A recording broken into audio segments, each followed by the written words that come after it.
Hello students, काफ़ी मज़ा आ रहा है आप लोगों के साथ और आई होप आपको भी काफ़ी मज़ा आ रहा होगा।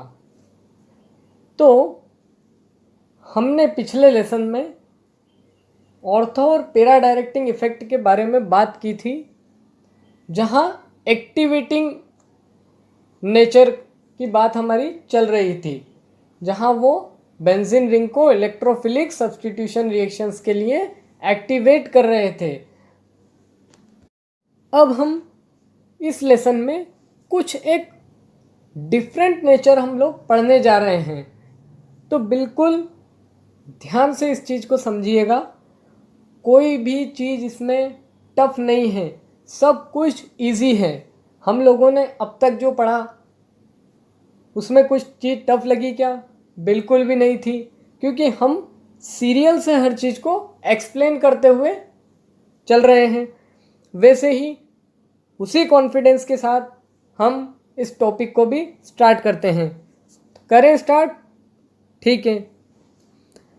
अब हम क्या कर रहे हैं, एरिल हैलाइड के केस में जा रहे हैं। मतलब हम हेलोजन ग्रुप की बात करने वाले हैं यहाँ पर। ठीक है, हैलाइड है ना, तो हेलोजन ग्रुप की यहाँ पर बात होगी। तो हेलोजन जो होते हैं वो मॉडरेटली डीएक्टिवेटिंग होते हैं।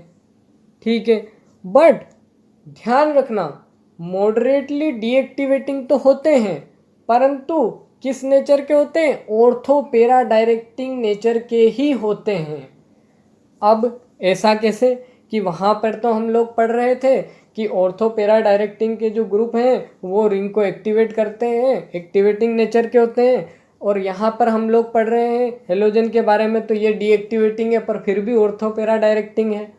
तो इसी चीज़ को हम लोग समझने वाले हैं। तो देखिए, हेलोजन्स के बारे में हम लोग जानते हैं कि काफ़ी इलेक्ट्रोनेगेटिव ये होते हैं।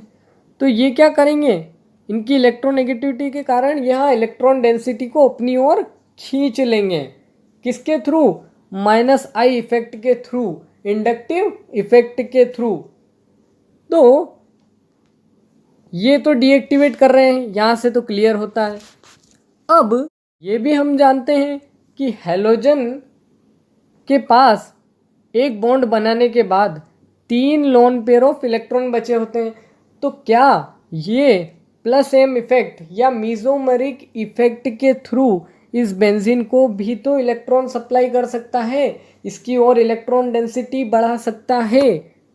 बिल्कुल बढ़ा सकता है, परंतु इस केस में ध्यान रखना, यहाँ पे जो माइनस आई इफेक्ट होता है वो प्लस एम इफेक्ट के ऊपर डोमिनेट कर जाता है। मतलब यहाँ इसका ही इफेक्ट सबसे ज़्यादा होगा। तो ये ओवरऑल क्या करेगा, इसका इफेक्ट अगर ज़्यादा होगा तो हमने यहाँ क्या देखा है कि ये रिंग को डीएक्टिवेट कर देगा। तो मतलब इलेक्ट्रॉन डेंसिटी जो होगी वो डिक्रीज हो जाएगी, और इसीलिए इसको हमने क्या कहा, डीएक्टिवेटिंग ग्रुप कह दिया। तो क्लियर हो गया कि क्यों ये डीएक्टिवेटिंग ग्रुप है। ठीक है, तो अब हम इसका रीज़न भी देख लेते हैं। तो हमने ये क्या लिया है, क्लोरोबेंजीन लिया है। अगर ये इलेक्ट्रोफाइल ऑर्थो पोजीशन पे अटैक कर दे, कैसे अटैक करेगा? सबसे पहले ये देखो, ये जो डबल बॉन्ड है इसके इलेक्ट्रॉन कहाँ जाए, इस वाले कार्बन पे आ जाए, तभी तो यहाँ पे नेगेटिव चार्ज डेवलप होगा और ये पॉजिटिव इलेक्ट्रोफाइल यहाँ पर अटैक करेगा। तो यहाँ पे जब नेगेटिव चार्ज आ रहा है तो इसके बगल वाले कार्बन पे क्या आएगा, प्लस चार्ज आएगा, यानी कि कुछ ऐसी कंडीशन बनेगी। यहाँ पर इस एच से कंफ्यूज बिल्कुल भी मत होना, क्योंकि ये एक एच इसका पहले वाला ही एच है। यहाँ पे इलेक्ट्रोफाइल का क्या हुआ है, एडिशन हुआ है, डबल बॉन्ड ब्रेक हुआ है, यहाँ डायरेक्ट सब्स्टिट्यूशन अभी नहीं हुआ है, ध्यान रखना। तो यहाँ पर एडिशन हुआ तो क्या हुआ, ये एक एच तो इसका ऐसा कैसा ही रहा और ये इलेक्ट्रोफाइल ऐड हो गया और यहाँ पर पॉजिटिव चार्ज आ गया। तो ये पॉजिटिव चार्ज कहाँ पे है, किस कार्बन पे है, जहाँ पर क्लोरीन अटैच्ड है। तो ये क्लोरीन क्या करेगा, प्लस एम इफेक्ट के थ्रू इस पॉजिटिव चार्ज को स्टेबिलिटी प्रोवाइड कर सकता है। ठीक है, अगर यही इलेक्ट्रोफाइल पैरा पोजीशन पे अटैक करता है तो पैरा पोजीशन पे अटैक कैसे होगा, जब ये इलेक्ट्रॉन यहाँ जाए और ये इलेक्ट्रॉन्स यहाँ जाए तो एक तो डबल बॉन्ड यहाँ पर पहले से ही है, अब ये डबल बॉन्ड के इलेक्ट्रॉन यहाँ जाएंगे तो यहाँ डबल बॉन्ड बन जाएगा और पॉजिटिव चार्ज क्या आएगा, फिर वापस वहीं पॉजिटिव चार्ज आ जाएगा यहाँ पर, ठीक है। और यहाँ नेगेटिव चार्ज आया था तो वहाँ पर इलेक्ट्रोफाइल ने अटैक कर दिया, कुछ इस टाइप की हमको सिचुएशन मिली। तो ये भी पॉजिटिव चार्ज इस Cl के लोन पेयर ऑफ इलेक्ट्रॉन अगर ये डोनेट करें तो ये स्टेबलाइज इसको कर सकता है। तो ये ऑर्थो और पेरा पोजीशन पे तो ठीक है, मतलब ऑर्थो और पेरा डायरेक्टिंग ग्रुप तो ये है, क्योंकि यहाँ देखो ना इलेक्ट्रोफाइल ऑर्थो पे भी ऐड हो जा रहा है, पेरा पे भी ऐड हो जा रहा है और ये पॉजिटिव चार्ज दोनों कंडीशन में स्टेबलाइज हो पा रहा है, हल्का ही हो पा रहा है पर हो पा रहा है, ठीक है।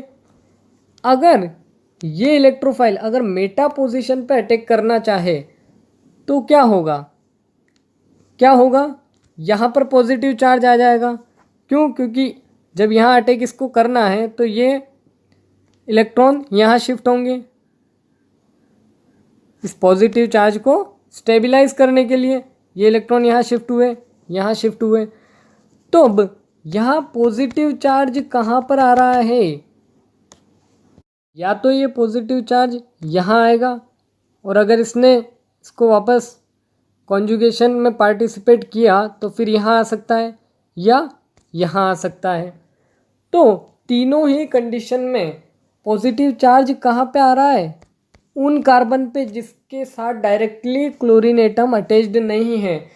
तो ये क्लोरीन एटम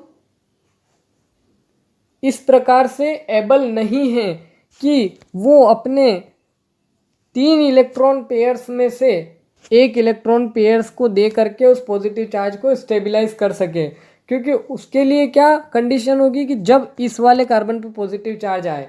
पर यहाँ पर क्या हो रहा है, यहाँ पॉजिटिव चार्ज आएगा, यहाँ पॉजिटिव चार्ज आएगा और यहाँ पर पॉजिटिव चार्ज आएगा, यहाँ पर तो बिल्कुल ही नहीं आ रहा है ना। तो ये क्लोरीन उस पॉजिटिव चार्ज को स्टेबलाइज नहीं कर पाएगा, मतलब ये अपना प्लस एम इफेक्ट का बिल्कुल भी यूज़ नहीं कर पाएगा। इसलिए ये मेटा डायरेक्टिंग ग्रुप नहीं होते हैं, परंतु ये वीकली डीएक्टिवेटिंग या मॉडरेटली डीएक्टिवेटिंग ग्रुप होते हैं। क्यों, क्योंकि -I इफेक्ट के थ्रू। पर फिर भी ये हमने क्या देखा, ऑर्थो और पेरा डायरेक्टिंग ग्रुप होते हैं। तो हमने इस लेसन में हैलोजन के डिफरेंट नेचर को हम लोगों ने समझ लिया है। अब नेक्स्ट लेसन में हम लोग बात करेंगे मेटा डायरेक्टिंग ग्रुप्स की, जिसमें हम उनके नेचर की भी बात करेंगे कि वो डीएक्टिवेट करेंगे रिंग को या एक्टिवेट करेंगे, उसे भी हम बिल्कुल बेसिक से स्टार्ट करेंगे। तो बिल्कुल टेंशन लेने वाली बात नहीं है। अब हम मिलेंगे नेक्स्ट लेसन में।